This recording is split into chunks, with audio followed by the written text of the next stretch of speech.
Mainit na balita ho mga kababayan, itong BGC Boys, ayan ho, yung Bulacan Group of Contractors, yung mga promotor diyan sa flood control corruption, aba nakikipag-usap na ho dito kay VP Sara Duterte.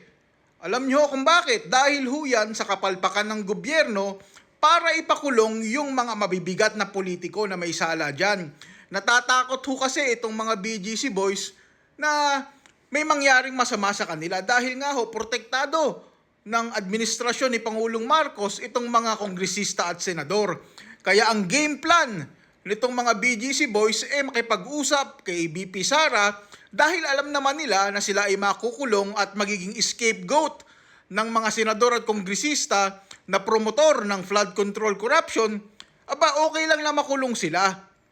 Dahil kapag kumampi sila kay VP Sara at naging presidente, itong si VP Sara, aba, maaari silang bigyan ng pardon.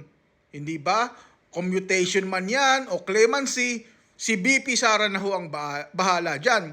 Basta ang mahalaga, madiin yung kapalpakan ni Pangulong Marcos sa pagpapakulong ng malalaking isda na sangkot dyan sa flood control at anong epekto sa atin ito mga Pilipino? Aba, maghihirap lalo ang ating bansa. Lalo na ho tayong mga nagbabayad ng tax, gutom mga abutin ng marami sa ating mga kababayan.